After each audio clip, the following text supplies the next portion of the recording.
Hello student, my smart Guruji channel पर आपका स्वागत है। यह हमारी बाल विकास की क्लास 6 है। आज हम लेकर आए हैं वंशानुक्रम के सिद्धांत।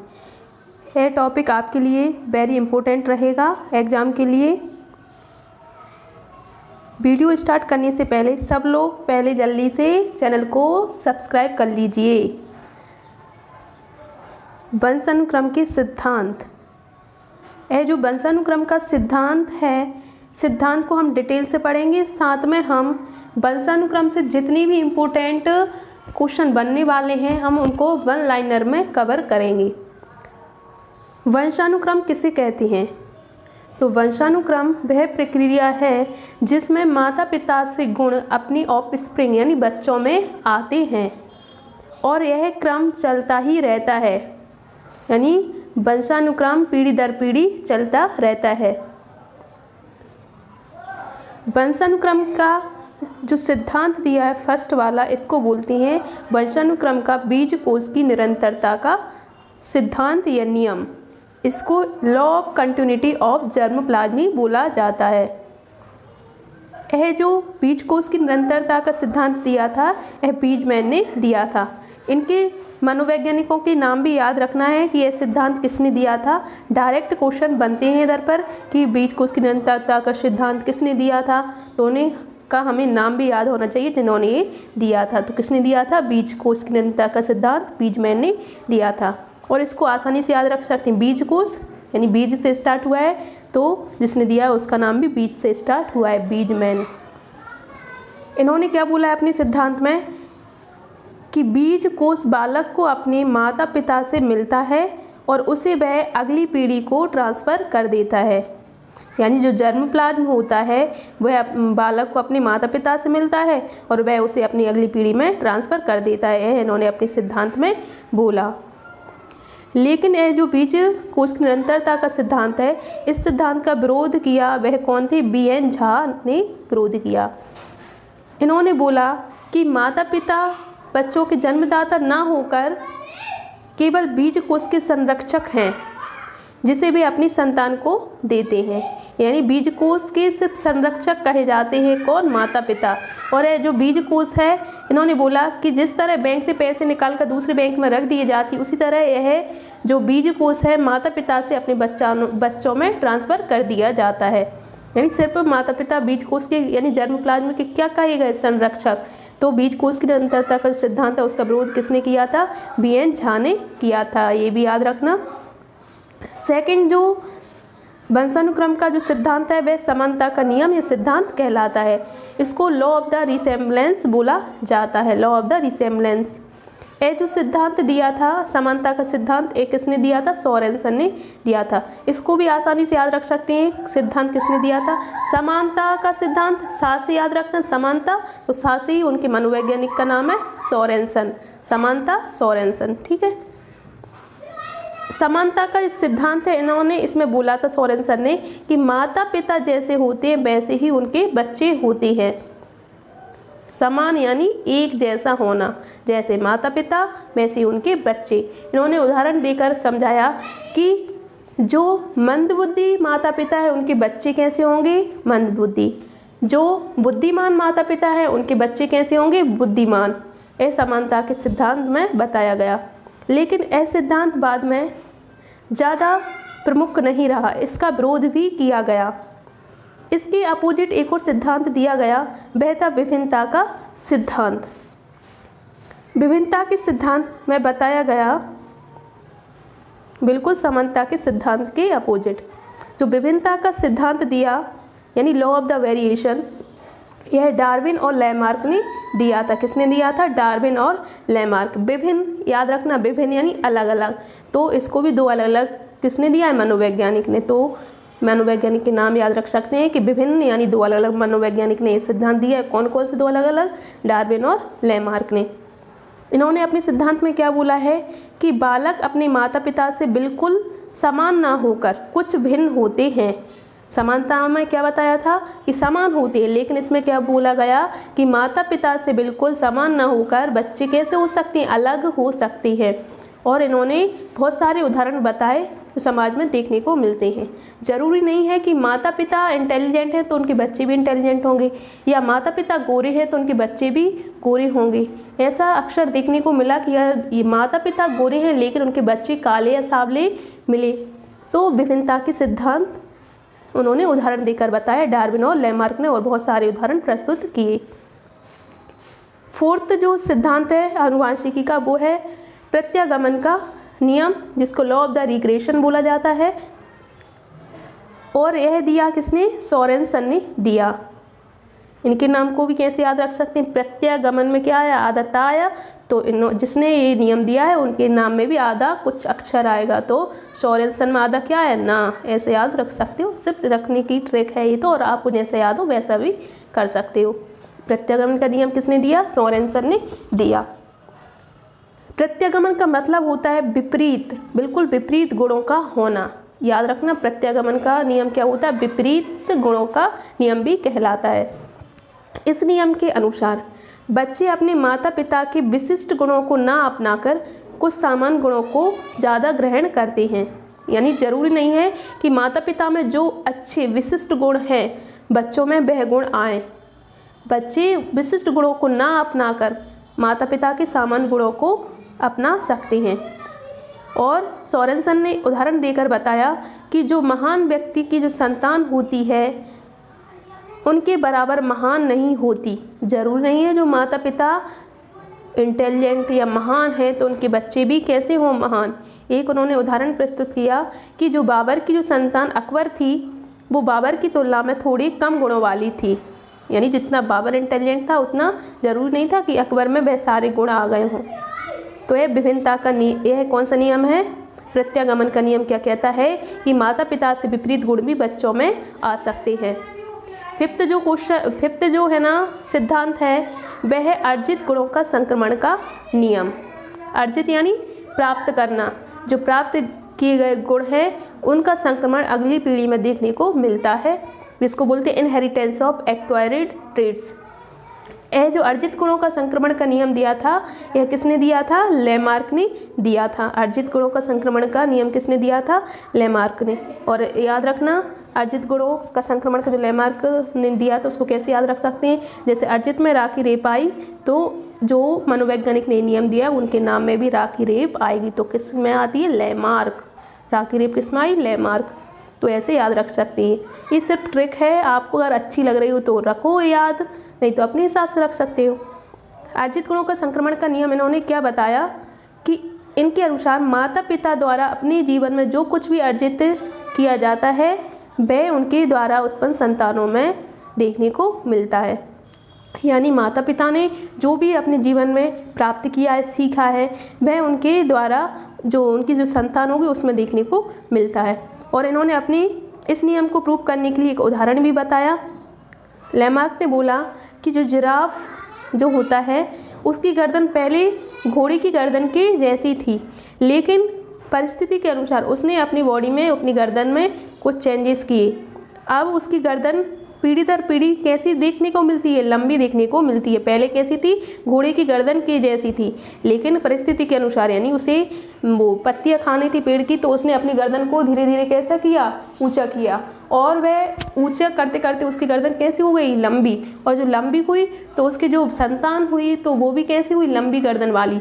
तो यह क्या नियम? यह नियम बताता है कि जिराफ ने जो गुण अर्जित किए, यानी अपनी बॉडी में, अपनी गर्दन में जो उसने चेंजेस लाए, और वही चेंजेस अगली पीढ़ी में उसे देखने को मिली। तो अर्जित गुण, इन्होंने बोला कि जो अर्जित गुण होते हैं, प्राप्त किए गुण होती हैं माता पिता के, वे अपनी संतानों में अगली पीढ़ी में देखने को मिलते हैं। लेकिन बाद में ये अर्जित गुणों का संक्रमण का जो नियम है इसका विरोध भी किया गया, और यह जो विरोध किया वो किसने किया? वुडवर्थ ने किया। इन्होंने बोला कि ज़रूरी नहीं है कि माता पिता जो भी गुण प्राप्त करते हैं वो अगली पीढ़ी में देखने को मिलें। उन्होंने इसको उदाहरण के द्वारा भी बताया। कौन ने? वुडवर्थ ने। इन्होंने बोला कि जो संतान होती है उसमें गुण माता पिता द्वारा जो प्राप्त की जाती है वो देखने को नहीं मिलती। और इन्होंने ये जो बताया वह भाषा के आधार पर बताया। किसके आधार पर बताया? उदाहरण भाषा के आधार पर बताया। इन्होंने बोला कि जो माता पिता होते हैं उन्होंने जो भी भाषाएं अर्जित की हैं, प्राप्त की हैं, जैसे हिंदी, इंग्लिश, उर्दू, संस्कृत, ज़रूरी नहीं है कि वह जो संतान होगी उनकी उनमें भी यह भाषा देखने को मिले, यानी जरूरी नहीं जन्म से वो गुण उनमें अपने आप आ जाएं। तो ये अर्जित गुणों के संक्रमण का नियम को पूरी तरह गलत सिद्ध करता है कौन? वुडवर्थ। और किस आधार पर? भाषा के आधार पर इन्होंने इस सिद्धांत को बिल्कुल गलत सिद्ध कर दिया। उन्होंने बोला, वुडवर्थ ने, कि माता पिता द्वारा अपने जीवन में जो कुछ भी प्राप्त किया जाता है वह उनके द्वारा उत्पन्न संतानों को संक्रमित नहीं करता। क्या नहीं करता? संक्रमित नहीं करता। ठीक है, इन्होंने गलत सिद्ध कर दिया इस सिद्धांत को। अगला जो सिद्धांत है, नियम है, वो मेंडल का नियम, ए वेरी इंपॉर्टेंट नियम है। मेंडल चेकोस्लोवाकिया के थे, यानी ऑस्ट्रिया के निवासी थे। इनने जो नियम दिया है, मेंडल ने जो अपना आनुवंशिकी का नियम दिया है वो 1857 में दिया था। कब दिया था? 1857, 1857 में दिया था। मेंडल का जो नियम है 1866 में इस नियम को प्रमुखता मिली। कब मिली? 1866 को। दिया कब था? 1857, लेकिन बाद में प्रमुखता कब मिली? 1866 में मिली। मेंडल को आनुवंशिकी का पिता भी कहा जाता है, फादर ऑफ द हेरिडिटी भी बोला जाता है। मेंडल ने जो है ना, जो अपना नियम दिया था वह कौन से पौधों पर प्रयोग करके देखा था? मटर के पौधे पर भी देखा था। तो ये सारे क्वेश्चन बनते हैं, कब दिया था, मेंडल कहाँ के रहने वाले थे और इन्होंने किस पौधे पर अपना यह नियम दिया था।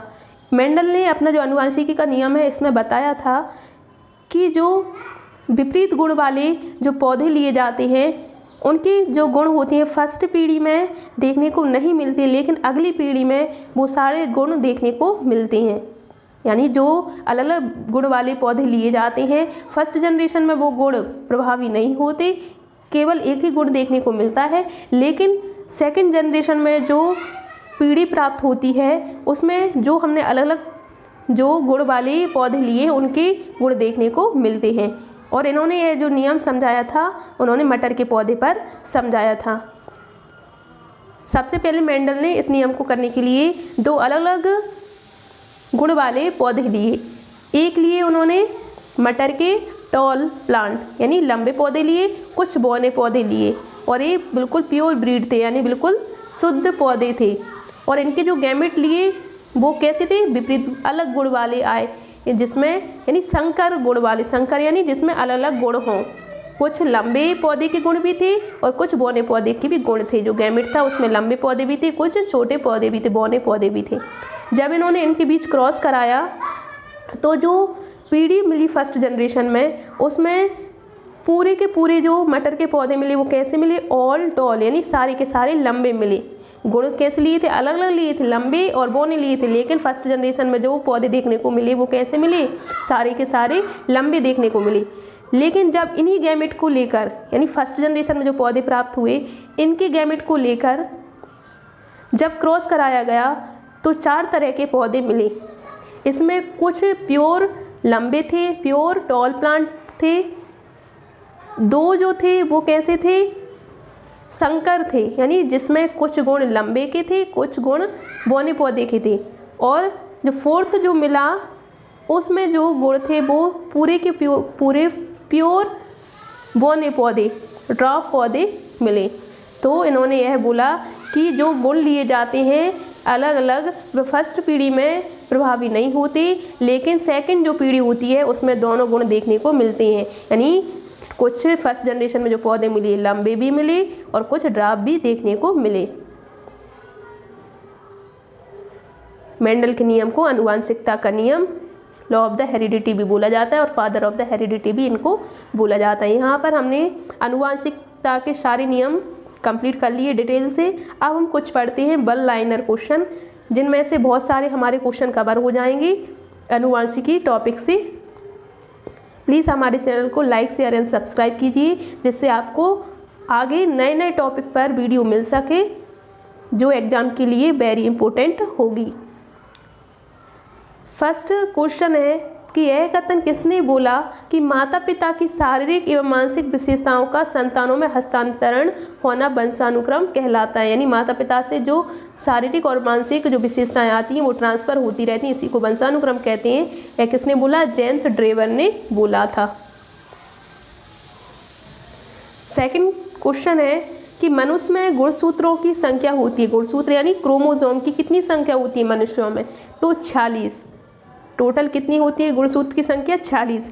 अगर पूछा जाए कि गुणसूत्र की कितने जोड़े पाए जाते हैं मनुष्य में, तो कितने बोलेंगे? 2 जोड़ी। कितने? 2 जोड़ी। एक जोड़े में कितने गुणसूत्र होते हैं? तो 23 होते हैं। दोनों के मिलाकर कितने हो गए? 46। ठीक है, टोटल गुणसूत्र 46। फर्स्ट जोड़े में 23, सेकंड में भी 23। और अगर गुणसूत्र की संख्या पूछी जाए, यानी गुणसूत्र के जोड़े पूछे जाए तो 2, और संख्या पूछी जाए तो कितनी? 46। गुणसूत्र को क्रोमोसोम भी बोला जाता है। वंशानुक्रम का वह नियम जिसमें बालक अपने माता पिता के विपरीत गुण प्रदर्शित करते हैं, यानी विशिष्ट गुणों को ना अपनाकर उनके बिल्कुल अपोजिट गुण को वो अपना लेते हैं, यानी विपरीत गुण को प्रदर्शित करती है पीढ़ी में, वह कौन सा नियम बताता है? तो अभी हमने पढ़ा वह कौन सा नियम कहलाता है? प्रत्यागमन का नियम कहलाता है। विपरीत गुण कौन सा नियम प्रदर्शित करता है? प्रत्यागमन का नियम। फोर्थ क्वेश्चन है वंशानुक्रम का वह नियम जिसमें बालक को अपने माता पिता के अर्जित गुण प्राप्त नहीं होते, वह कौन सा नियम है? अर्जित गुणों के संक्रमण का नियम। ठीक है, और यह किसने बताया था? वुडवर्थ ने। अगर इधर होता कि वंशानुक्रम का वह नियम जिसमें बालक को अपने माता पिता के अर्जित गुण प्राप्त होती हैं तो लैमार्क और डार्विन वाला आ जाता, लेकिन इसमें नहीं होती तो ये अपोजिट कौन सा नियम है? वुडवर्थ का नियम। उन्होंने इसका विरोध किया था ना, नहीं जोड़ दिया था, अर्जित गुणों के संक्रमण का नियम।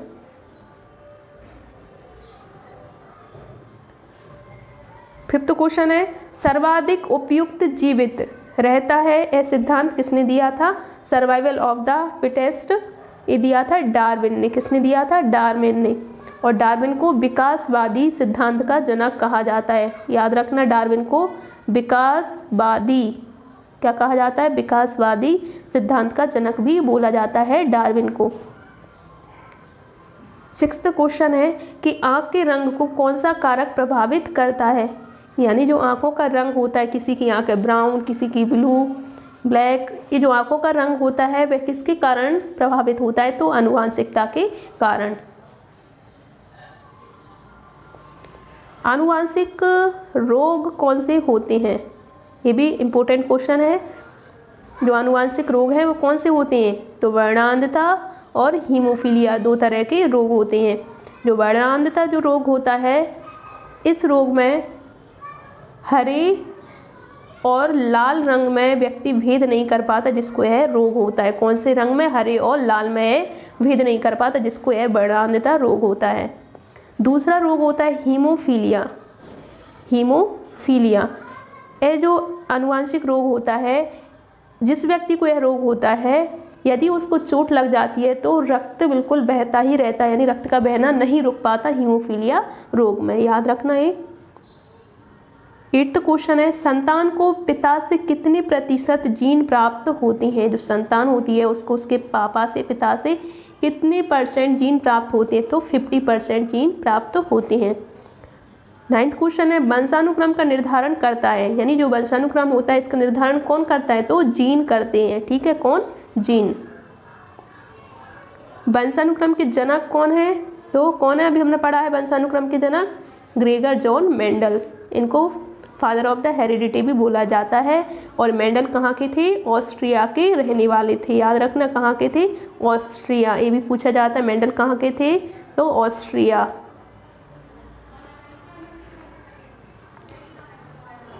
11th क्वेश्चन है जीव सांख्यिकी का सिद्धांत दिया। किसने दिया? जीव सांख्यिकी का सिद्धांत गाल्टन ने दिया। और इन्होंने अपने सिद्धांत में बोला कि जो माता पिता से जो गुण प्राप्त होते हैं बच्चों में, वह गुण कुछ पैतृक गुण भी हो सकते हैं, यानी जो गुण होते हैं वो पूर्वजों से भी प्राप्त होते हैं। ये जीव सांख्यिकी में किसने बोला? गाल्टन ने बोला। वंशानुक्रम जन्मजात विशेषताओं का योग है, यह किसने बोला? कि जो वंशानुक्रम है वो जन्मजात विशेषताओं का क्या है? योग है। ये पी.एन. झा ने बोला। वह अवस्था जो कि माता के 21वें गुणसूत्र जोड़े के अलग ना होने के कारण होती है, उसे क्या बोला जाता है? उसे बोला जाता है डाउन सिंड्रोम। याद रखना, 21वें गुणसूत्र के अलग ना होने के कारण जो अवस्था होती है उसे क्या बोला जाता है? डाउन सिंड्रोम बोला जाता है। यहाँ पर हमारा आज का ये टॉपिक फिनिश होता है। प्लीज़ चैनल को लाइक शेयर एंड सब्सक्राइब कीजिए और साथ में कमेंट भी कर दिया करें, जिससे हमें पता चले कि आपको कितना समझ में आ रहा है। ठीक है।